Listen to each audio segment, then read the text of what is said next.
All right. So Nate and whoever's watching, this is Nate. I'm Craig. I wanted to hop on here and talk to Nate about what this last, what's it been, a couple years has looked like for you. Like basically what's happened in this last couple of years. So it usually involves a person, some kind of stage of your journey and some transformation. So I'd be interested to hear, where were you? Well, we'll just start there. Where were you a couple of years ago? Yeah, so it was about 4 or 5 years ago now. Um, I was pretty lost, just graduating college and really didn't feel like I had much direction in life and fell into, escaping all these uncertainties, through the use of weed and, essentially was just escaping everything in that realm and smoked myself into a pretty deep scary psychosis where literally my entire reality was just altered and all these demons started to really come up for me. And What did that? what's Because I that? remember you telling me that a few years ago, and then it coming up again and realizing, wow, I don't know that I actually heard the depth of how bad that was for you. Like when that happened, like you said, like you went into like a psychosis. Like, how do you know that was a psychosis? How do you know that you weren't just having a bad day? Like Oh, what? it was well, pretty much I could tell that like my thought patterns were very disorganized. I couldn't even do normal daily tasks and I was smoking every day. So I was out of it. Like I couldn't be sober. I couldn't like sit with the feelings that were building up inside of me, and I was just escaping it for probably months at a time. So feelings. Did you always have a lot of feelings come up? I mean, would you say that you were a deep feeling guy always? Yeah, I absolutely. Yeah, I mean, even through college, I had these like deeper feelings, but it- I just didn't know how to really be dealing with them, and just kind of shoving them down.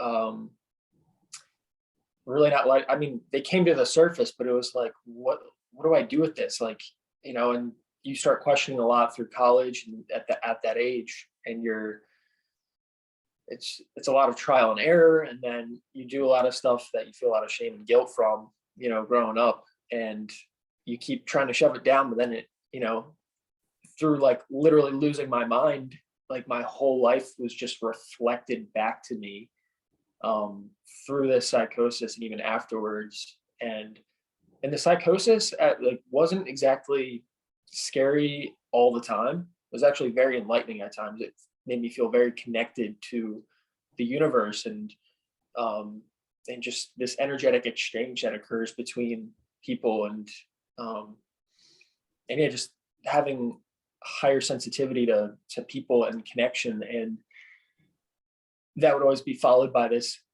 huge like just a wave of paranoia, which really brought me. It was very confusing and it was definitely very scary. Were you at home when this happened? And this is actually there's an interesting point that this is kind of a through line I've been hearing from other folks who talk about this chapter, the full breakdown where it was like a psychosis, but what I just almost everybody says is it wasn't really bad all that time. It was kind of like floaty, and I was connected to everything. And like you said, there was this like energetic transmission, but I couldn't get my socks on. I couldn't get shit done. Like, were you like locked in your house, or I think you mentioned at one point you went somewhere else? Yeah, so I was at home and literally like I just knew what was happening to me, and it just hit me in the face. I was like, all right, like this path that I'm on with this abuse of this drug is leading me somewhere where it just isn't me. And, like I thought I had it all figured out. I thought I knew what I was doing. And all of a sudden it just clicked. And I was like, what am I doing? Like this whole time, like I thought I had it together and I really don't. Um, and so then after that, tried to start detoxing here at home, and I was not stable enough to really manage that. And saw a therapist, and they said, you need to go to the emergency room, did that, and then got checked into pretty much a psych ward, or just solitary confinement. Um, and yeah, and that was in itself a trip for sure. Um, Really? Did Pretty it? deep and dark, but still very connected as well, but just not feeling so alienated from all of the doctors and the nurses and just anybody around me. And just like, it was, just felt disconnected, but then also could see the other people who I actually felt actually more connected with, who were on the same spectrum as me at that time, and just Okay. feeling that towards them. So like if we unpack that for a second, so because I think for some people, I can, because I'm hearing it on a couple different levels. Like if well, I'm hearing at the same time a certain aspect of your experience was deeply connected, like you said, that there were other people that you could almost see, right? Mhm. And then at the same time, totally disconnected. And so part of what I'm wondering here is I'm listening to this through a filter of like right brain, left brain, just using that as a narrative filter to see if this helps me understand the experience. Left brain, my left brain connection would be able to connect with you with language, with models of the world, with timing, with the kind of the general cultural, run into somebody at a coffee shop, hey, you look familiar, and be able to navigate the timing, the back and forth, the language that you would be able to connect with just a general other human. I'm imagining that those like rules of engagement from the culture that we were raised in, those parts may not have actually been firing on all cylinders, to bring in another metaphor, but maybe that, like from my experience, that's where I imagine like I just am not connecting with people on that level. I hear now in my head the people that say I don't do surface conversation, I only go deep. So by that, I'm imagining that if that's the left brain way of connecting with people, then if we go over to the right brain, where that part of my brain is only in the present moment, it's only dealing with feelings, it's the being able to look 100 yards away. It's the scopisthesia being the personal ability or the sense that you're being looked at. And I think many people will recognize this, like looking over at like a dog or another person, and there are those moments where they just turn and look right at you, where there was nothing to tell them that somebody from 100 yards away that way is looking at you. So if you maintain contact with that level of your being, there would be deep, and that might be the only place you were connecting with people. And maybe in a place like a psych ward, that would be that difference would be highlighted, that you weren't able to communicate with people that are kind of running in this left-brained narrative thing, but you could more easily just connect on the being level with some. That's how I'm hearing how you can be connecting with some and not with others at the same time, maybe. I would definitely say so, because after the psych ward, which I was pretty much by myself, and then I got transferred over to a mental facility where I was actually with a lot of people dealing with similar issues like me, which that in itself really connected that right brainness that we were all kind of experiencing. And like, there was definitely just like the energetic exchange that was happening, in the environment with all these like people in the sensitive nature. And it was like, so it was just so colorful and vivid to like be feeling so much as well. Like I started to be able to integrate and feel a little bit more safe in my body as I was kind of coming down. But yeah, as you're saying about what you just were stating, yeah, just being around so many other individuals that were dealing with that same like spectrum that they're in. Um, yeah, I So would you say that that would be like that time in life would be like your dark night of the soul, where things were just your ability to actually function in what seemed like a successful way as a man, just kind of, I mean, you were struggling to get a hold on that, and then it sounds like it just sort of collapsed.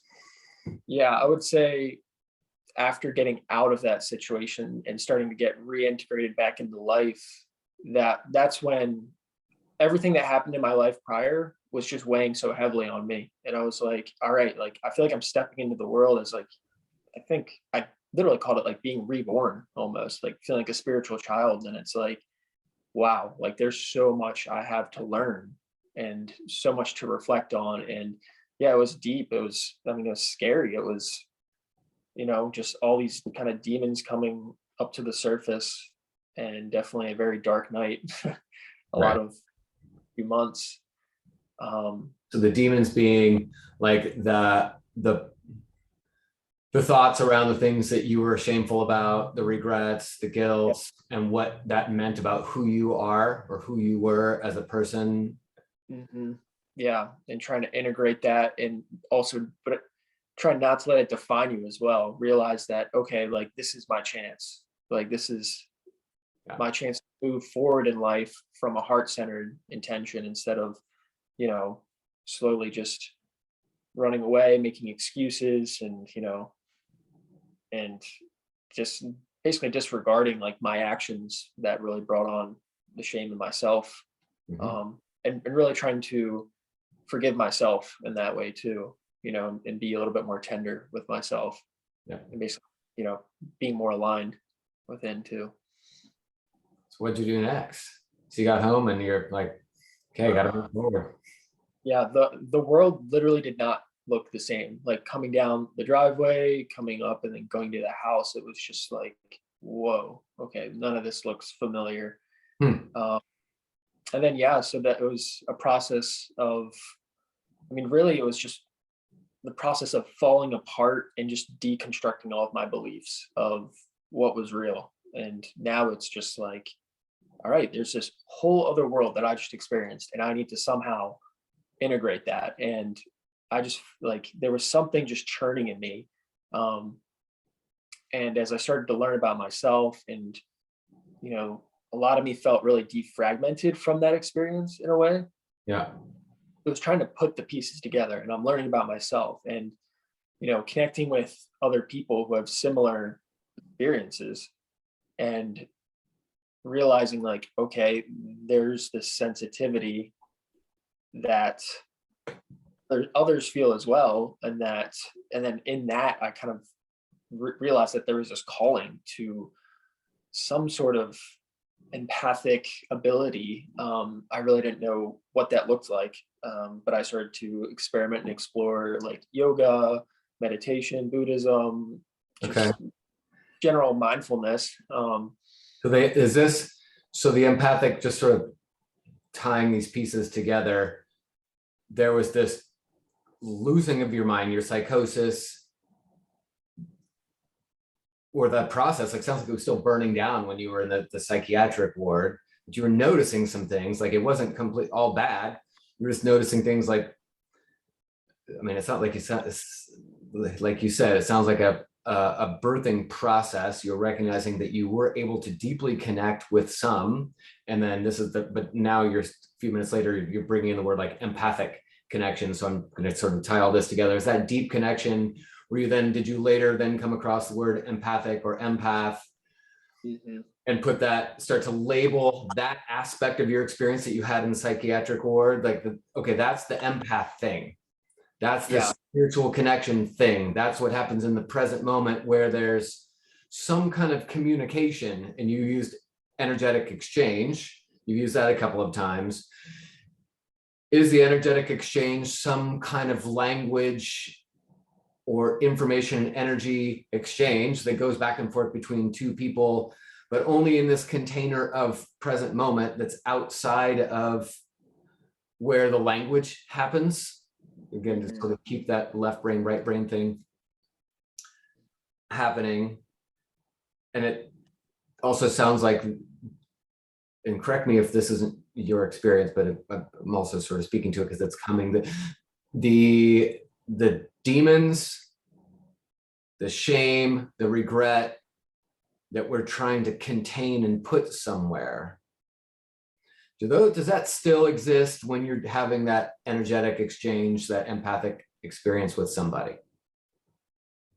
No, I mean, Right. So that's kind of where the yellow road is. Oh, go ahead. yeah, I was just saying, like, all that just like dissolves away as you kind of just like fall into the oneness, it's yeah. Okay, cool. And because I'm just trying to put this, I mean, you're kind of following the Dorothy, the Wizard of Oz line too, that like there was something in that energetic exchange, that now present moment that is allowing of everything. And in that allowance, no shameful narrative can exist. Mm-hmm. So then it sounds like you were like, when you found that there's such a polarity there, that if you continue to follow that line, or that was compelling, that I don't know if you would use the word purpose or goal, I don't know, to use vision. Is that some kind of direction to follow that would help have things make sense? Yeah, I mean, luckily I had a friend who really kind of laid out like that experience. That's like everything that you experienced was real, and she had to reflect back to me and be like, "You're an empath," and I'm like, "What is that?" Yeah. And so that really kind of had me start exploring, just about energy in general. And what did you just say? I was gonna continue on that. And yeah, and then really realizing like, okay, like what I have, like I've always had it in life, but then it's becoming quite apparent to me that, okay, I have this gift that I need to use. Like, and if I don't use it, I could literally envision a future of me just not being satisfied, not, if I weren't to be using this purpose. And I really felt this calling to really connecting deeply with people on a level that is just shatters the superficial, that superficial layer. And yeah, and just and really it just goes down to who I am and utilizing that connection to like, it's just always how I've been. I don't like, there's almost no other way to really explain it. Yeah. I like how you said that, shatter superficial. Yeah. I mean, to me, it's like, as far as healing, like at least with where I'm at now, it's like, I just want to get to the root of the issue. Like what, there's no point really. Yeah. So you set off on a course of learning, right? I know somewhere in there you and I connected. Were you searching stuff like it was on Instagram? Yeah, no, like literally it was so out of the blue. Like I had to reflect on that a bit. And I guess that phase of life, so probably a few years after my whole psychosis, spiritual awakening, whatever you want to call it, it was just this matter of, all right, like exploring all these kind of options, but then never really feeling guided in the sense. Yeah. I don't know how I even found you. I guess think it was on at that point I had my Tribe of Empaths Instagram group, and I think I was running another round of coaching, and I think you reached out for one of those invitations or offerings, and we connected on there, and so that was probably a couple of years ago. And then let's I want to bounce to the very end, and then we can come back in and fill some. So you and I have worked together now for a couple of years. You transitioned careers, but tell me about like what happened last week in, without using any sort of with HIPAA, right? Without using any without giving any details of your client's, person. That was her first time on your table. So you're working as a healer now, right? Like an energy healer and a licensed massage therapist. So you decided to go through, after you and I worked together for a bit, you then decided, what did you decide to do? Yeah, the path for me. And then, I went to the massage school, and then, now it's really starting to come full circle, which, just last week, 2 weeks ago, had a client on the table, or even just building that rapport with her and hearing her story and seeing where she's at in her healing process. And, had her out on the table and really just sitting in complete acceptance with everything that she's experienced in life. And to be in that space and holding that container for her was exactly what I envisioned like a few years back, with like, all right, there's this path that is calling me. Yeah. And to sit there and let it dissolve and let me be exactly as we are in the moment, and realizing that, okay, wow, this is like where the healing occurs. And she started having spontaneous breath coming into her. At that moment. Yeah. I mean, I didn't quite even realize the magnitude of that breath. Right. And after the session, she came up and she was like ecstatic that she just felt breath come up into her chest, which she hadn't really experienced. Like she has so much trauma bound up over her life, and and just coaching her and kind of guiding her on how to view the body now, and trying to build that safety into her body, just been running away from. And so there's a number of really valuable pieces that you just laid out in there, that for anybody who's not hasn't worked in and been trained in the healing, especially when there's trauma involved or awakening experience, what Nate just laid out, where there's some really key components that would be really easy to miss. And so I was going to break them down for a little bit. So Nate, you're working in both, sometimes as a massage therapist, but other times as an energy healer specifically, right? So massage, somebody comes in and you're just basically helping disperse tension that's causing them to be sore, right? In the energetic discipline that you're working in, that's not the goal at all. And there's a moment that in the Inner Knowing Energetics training course that I've termed like the integration moment, that there's this moment where they're lying there on the table, your client's lying there on the table, and you, the practitioner, then deliberately shift into that empathic state of everything is allowed, everything, where you move into that I am consciousness. And that's one piece of what you do. But then what you did was you included your body in that experience and her body in that experience. And you did a couple things with your focus, right? And the bit that then you're watching for is that's the call move, is you're calling in this intelligence, and whether you want to call it a shamanic transmission, you were doing specific things in the container. And I like I like the discernment between holding space and dropping the holding, where you move into being space.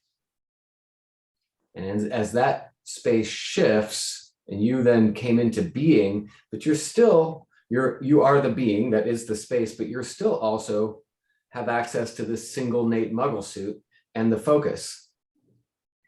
And you were able, through your training and practice, to be able to call in the intelligence that then inhabits her body in a very specific respiratory movement pattern.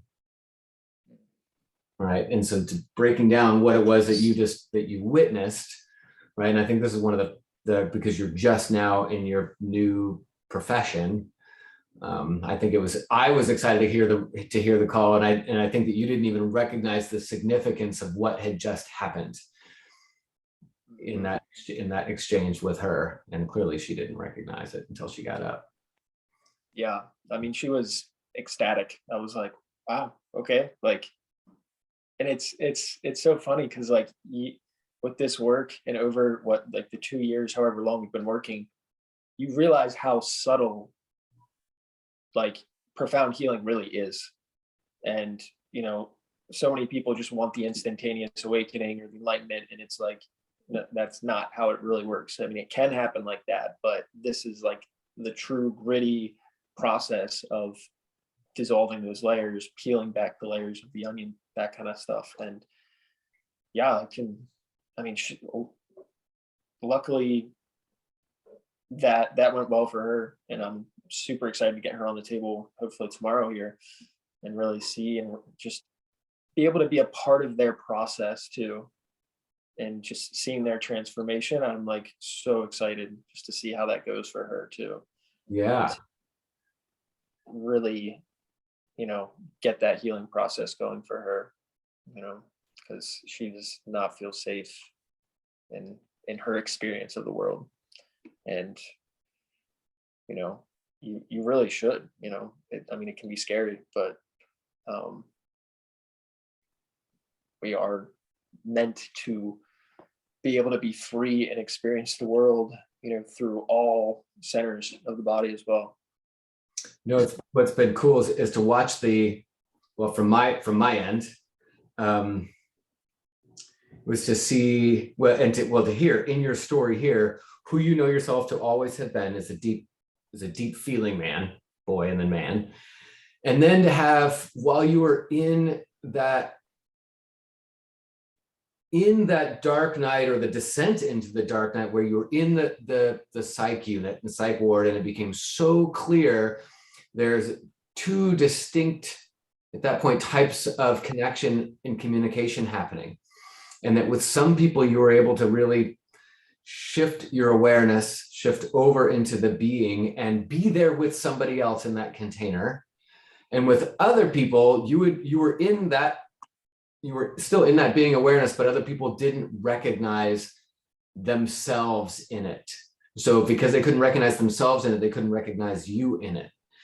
So now, a couple of years later, you've taken that experience that was probably diagnosable, and it's now it's one of your main tools for your healing practice, is being able to consciously shift and bring in that state of all allowing, where there is no shame, where the holding pattern that keeps us separate from ourselves and separate from others dissolve in the light of the allowance that you were able to hold, and then basically, well, I'll take that back, that you were able to merge into, but with the addition of an understanding of what was happening, and a skill set, a practiced skill set.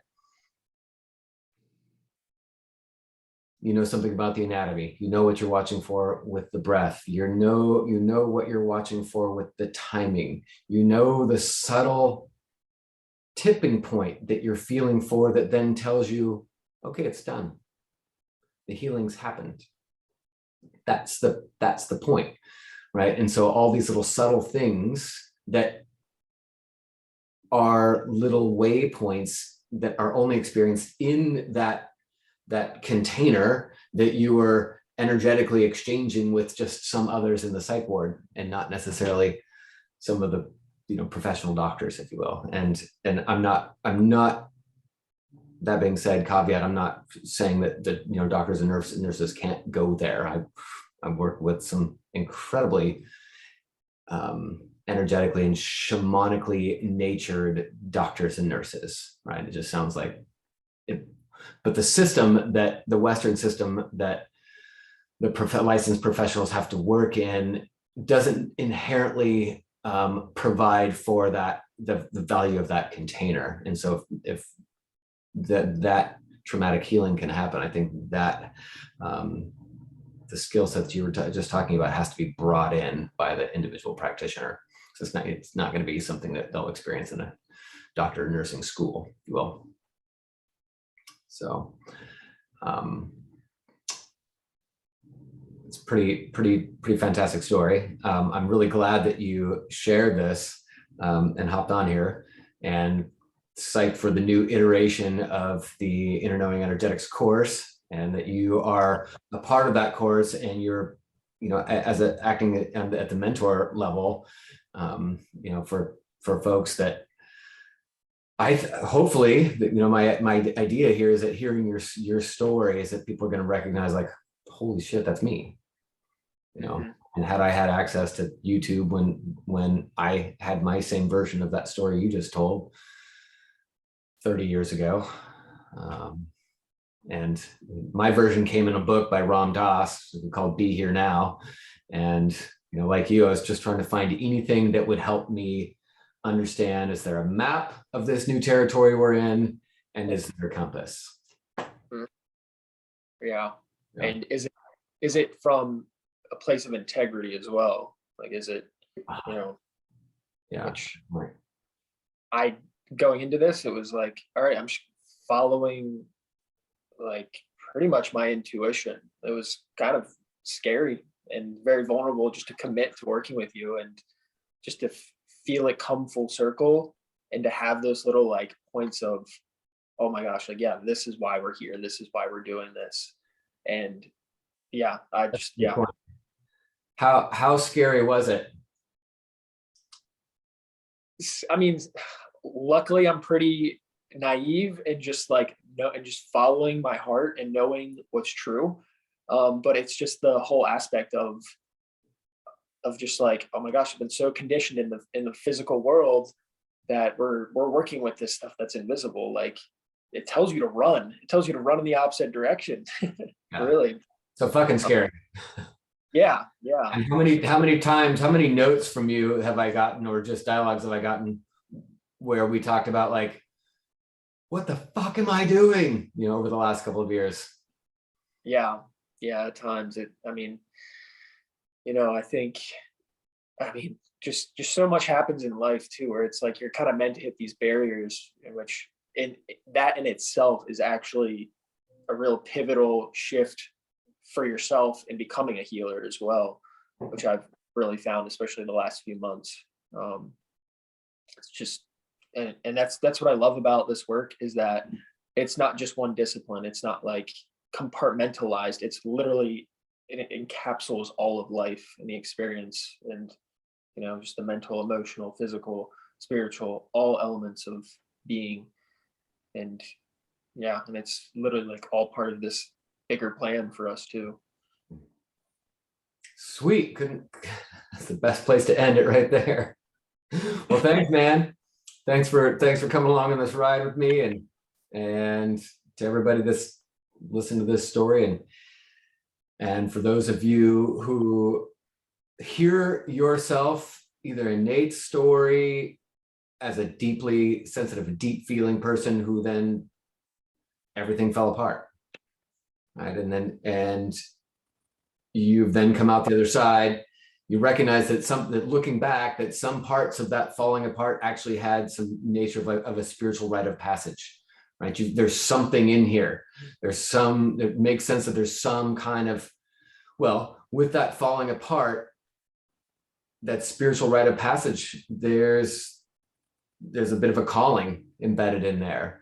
As Nate, as you just said, there's something about the way you lead into every single day that tells you, I'm here for a purpose. There's something I'm here to do. And the scariest dang thing is I have to surrender to something every day that's scary. But then when you have that woman on the table that you had last week, and you do whatever you do to try to find your way back into the I am state, and then moving your focus in a particular way, And then that intelligence that then uses you and her to access her system, and you start to see the holding and the fear and the terror and the panic and the isolation armoring start to dissolve, maybe for the first time for her in years. Mm-hmm. That's what I consider to be the best job in town, when you get the front row seat, when you get to see that start to dissolve. It's almost the eggshell, really. So, well, thanks again, my friend. Yes. And Thank you for all the guidance. yeah, you're welcome. Thanks for giving me a job. All right, y'all. Well,